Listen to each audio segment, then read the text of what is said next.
Hello,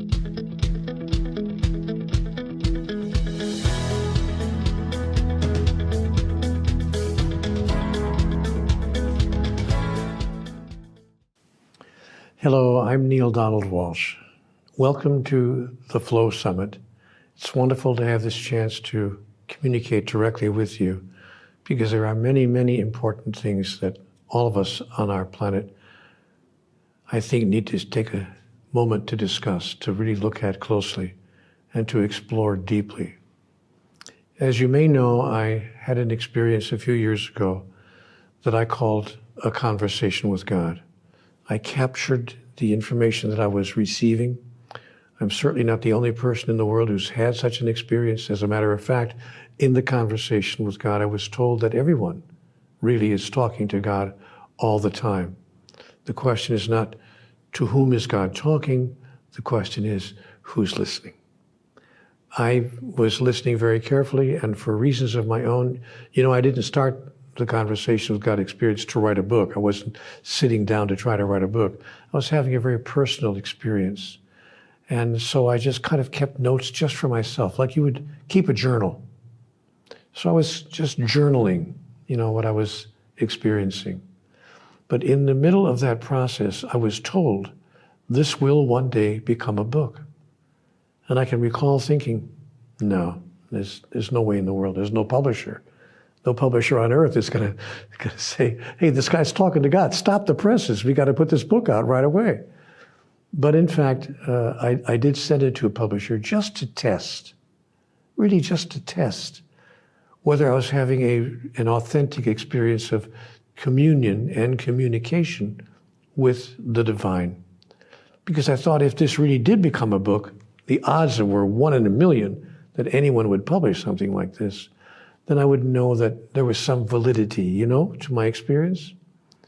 Well, of course, as you know, I did send it to a publisher, and it did become a book. And it wound up selling many, many copies in many, many countries of the world, being translated into 37 languages, and here we are. Now I'm having the opportunity to share what I was told in my conversations with God, with people all over the world for events such as the Flow Summit. And when I was asked if I would contribute something to this program, I thought, what could I say? Many of the teachers of today, many of the authors, many of the messengers are really saying the same thing, basically. Many of the same things. You live forever, you never die, you're a spiritual entity, there's a reason that you're here, the same kinds of things that we all say. So I thought, what could I bring to this forum that would be not quite duplicating what others are saying? And then I thought, wow, you know what? This really is a perfect time for me to bring what I consider one of the most important messages that I received in my conversations with God to more and more people. Because, guys, our planet is in trouble. I don't want to be a downer here. I don't want to be a negative influence. But just to be fair, we're trying to just find a way to live peacefully on the planet, to stop fighting each other, to stop struggling with each other. And I don't even mean only nation to nation. I mean sometimes people in their own homes, people in their own personal relationships. We're finding it so difficult to just live together in peace and in harmony, both individually and collectively. And one of the interesting things that I experienced in my life was after the 9/11 experience. I'm sure you all know what 9/11 was. It's when the terrorists flew the jet planes into those buildings in New York City and in Washington, D.C. And the 9/11 encounter really impacted me, of course, at a very high level because I live in the United States where the attacks occurred. And I began to ask God, what does it take to create peace, both in our individual lives and in the world? God said, it's really not as difficult as you might think.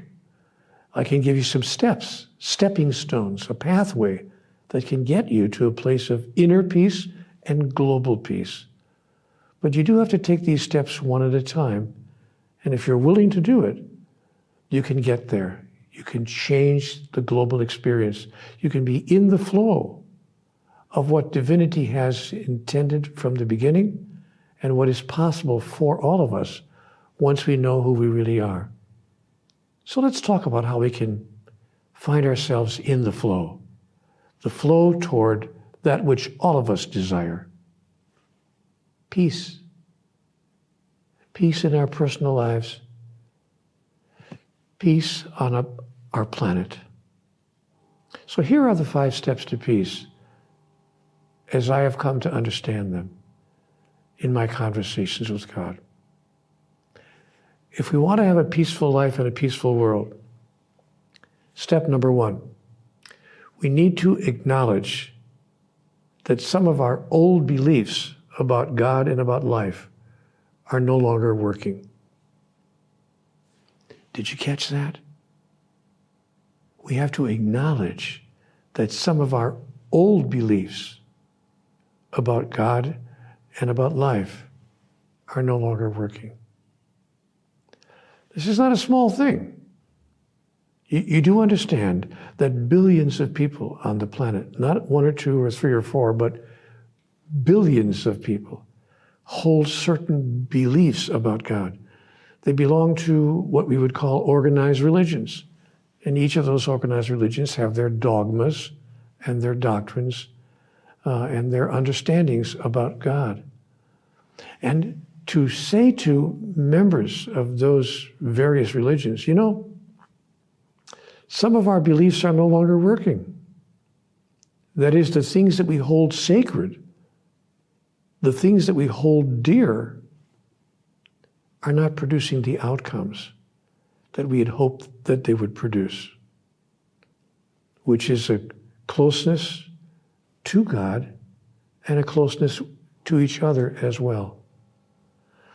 So the first step to peace is to be willing to acknowledge that some of those old beliefs are simply no longer working, and to maybe acknowledge something even more extraordinary, that they may never have been working.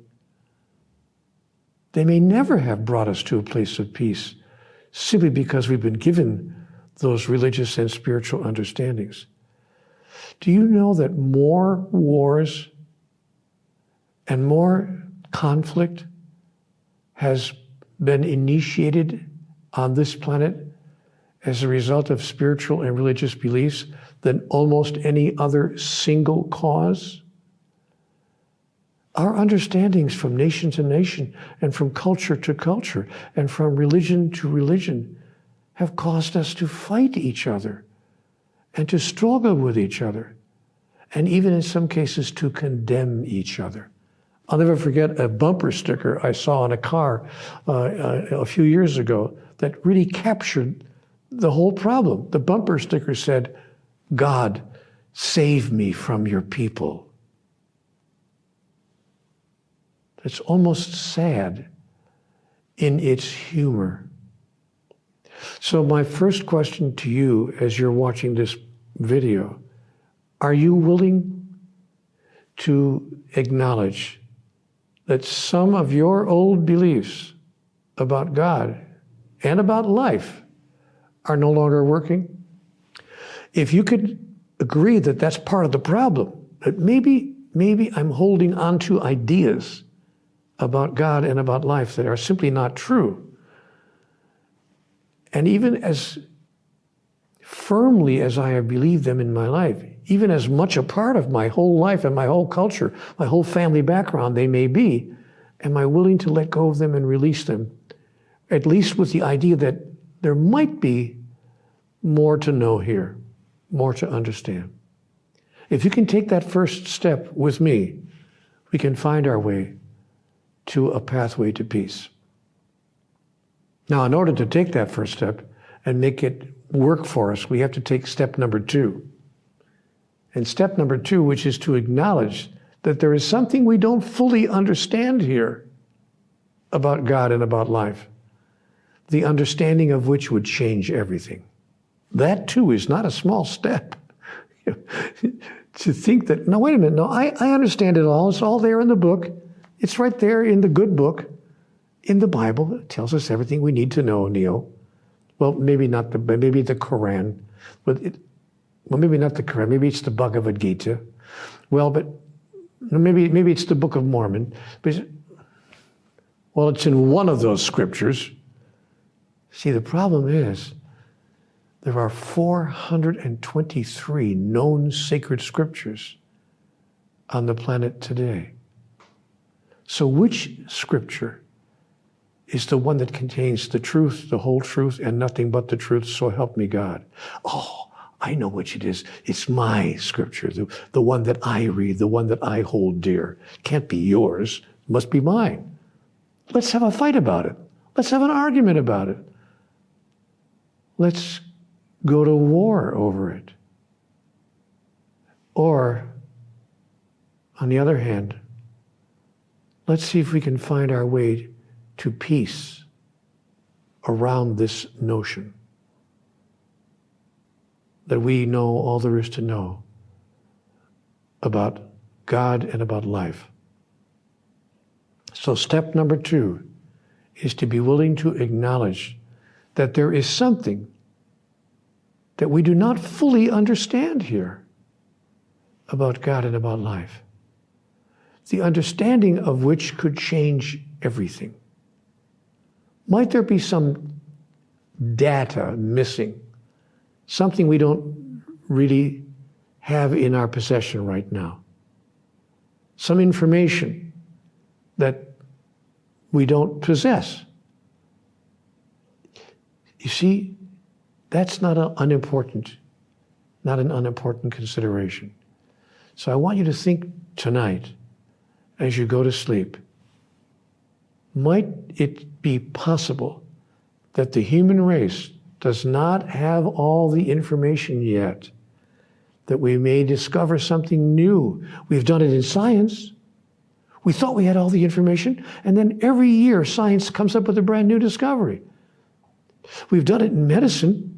We thought we had all the information. Then every year doctors come up and researchers come up with a brand new information that helps us to cure a disease that we could have cured 50 years ago if we had the information then. We've done it in technology.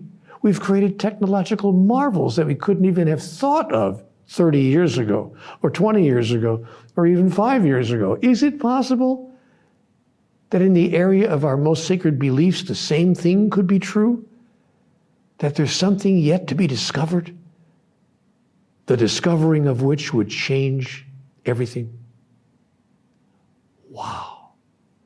Wouldn't it be interesting if what we don't understand would be something that would unite all the world's religions around a single principle and a single understanding? Now, in order for us to even embrace such an idea, we would have to take the third step to peace, which is that we'd have to be willing for a new understanding of God and life to now be brought forth, an understanding that could produce a new way of life on the planet. See, we can't just sit here and do nothing about it. We have to be willing for a new understanding to be brought forth. And the question is, how will that happen? Well, it could happen in 1,000 different ways. It could happen by listening to the messages that are being brought to us by many of the people who you will hear from in this very program. It could happen by all of us being in the flow and being open, because we are in the flow, to the flow of information, data, clarity, and love that is experienced by those among us who are willing to take the first 2 steps to peace, to acknowledge that our old beliefs may not be totally working, and to be willing to consider the possibility that there's something we don't fully understand. So we have to be willing for this new understanding of God and life to be now brought forth. And one of the ways is through programs like this. Stay open. Look for opportunities just like this program in the flow. Look for chances to gather new information from others who have explored these areas just like the scientists have explored, just like the doctors have explored and the researchers, just like the inventors of new technology. Why can't there also be people on the planet who have devoted their lives to looking at these deeper and higher questions and who have come up with some ideas that might at least be worth exploring?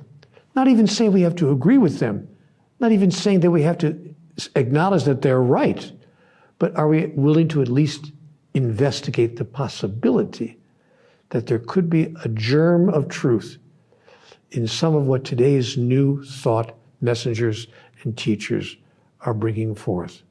And for that matter, in some of the thoughts that you might be bringing to your own consciousness because you are now in the flow. So willingness is a huge part of our steps to peace. Now, the fourth step to peace has to do with courage and bravery. We have to be courageous enough to explore and examine the new understanding that's coming to us from all of these many sources and from our own deep exploration. And as we look at these new understandings, we have to be courageous enough to see if it aligns with, if it matches up with our own innermost truth and our own innermost knowing. And then to enlarge our belief system to include it. You see what I'm suggesting here is that we have to change our own belief system, or at least be willing to. You know, I'm going to give you a silly example. You might think that my example is almost too silly, but I have to use it because it's so obvious to me. When I was a child, I hated spinach. I couldn't believe that anybody would eat spinach. Why would anybody eat spinach? I mean, what? Have you actually tasted it? You know, the texture of it, the smell of it, the taste of it? Yucko, yuck. And I had a belief that spinach is horrible stuff. And I believed that it was horrible stuff.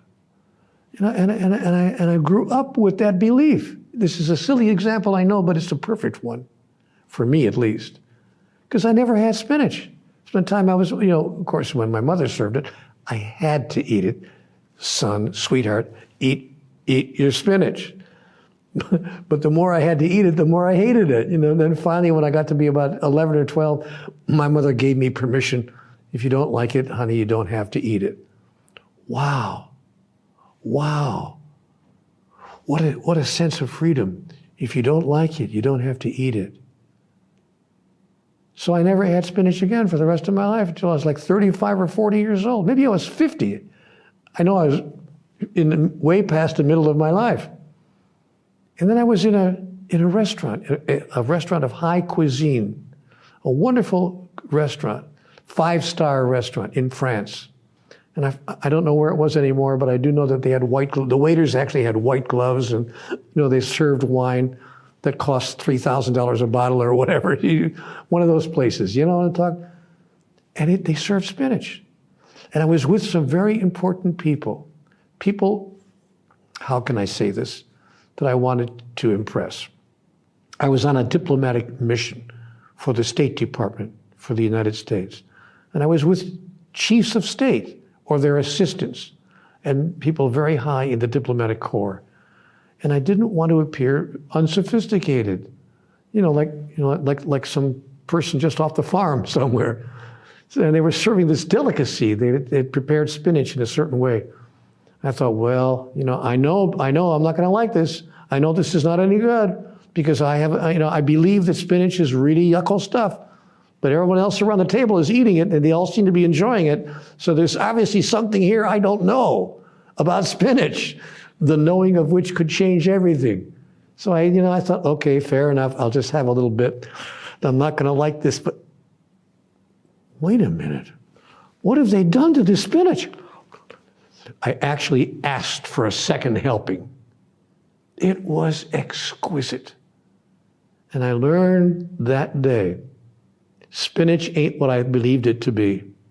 There's something here that I now know. So I want to tell you that if you don't have the courage to explore and examine your old beliefs, you'll never find out about spinach or all there is to know about God and about life. And you have to have the courage when you hear something that sounds true to you, when you experience something that really feels good, even though it violates or runs counter to or is a contradiction of everything else you thought you knew, you have to have the courage to enlarge your belief system to include it. I've now enlarged my belief system about spinach. It can be really, really exquisite. Not the way my mother-in-law makes it, but for most people in this restaurant in France, I promise you. So I had to enlarge my belief system about something in order to expand my experience of life itself. Not just my experience of vegetables or my experience of food, but my experience of what feeds my soul. And so it takes courage to open yourself to receive and to embrace beliefs that you might once have rejected out of hand. Then, when you accept those beliefs as part of your new living reality, you take step number 5 on the 5 steps to peace.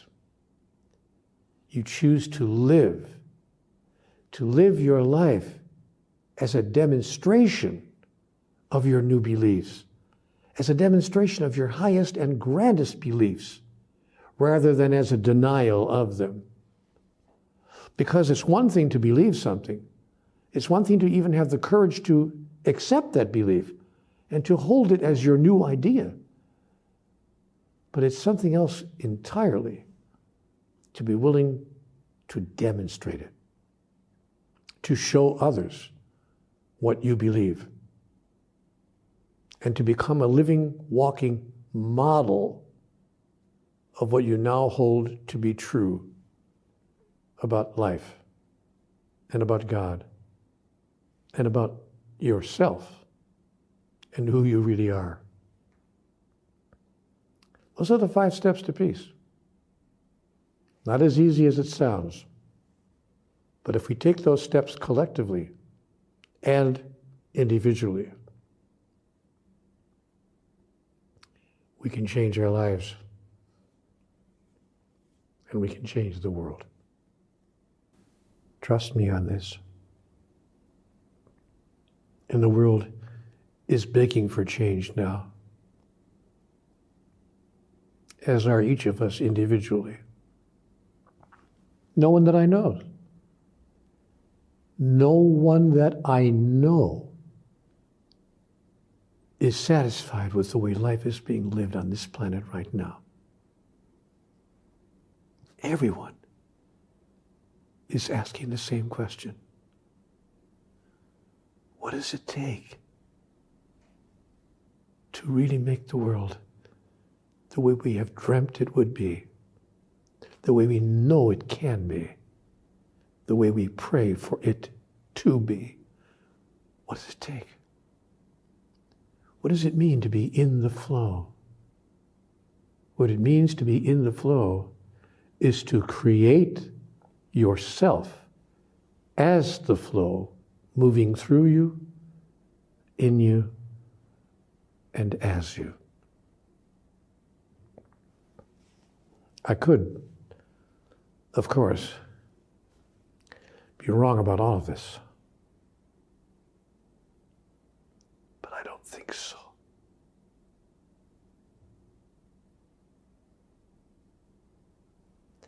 Thanks for listening, and make a commitment today that you are going to be in the flow, searching for, experiencing, and expressing the highest energy of life and the highest truth you've ever held about who you are and what's going on here. Programs like the one you're watching right now exist to provide us all that kind of an opportunity. It's good to have you with us.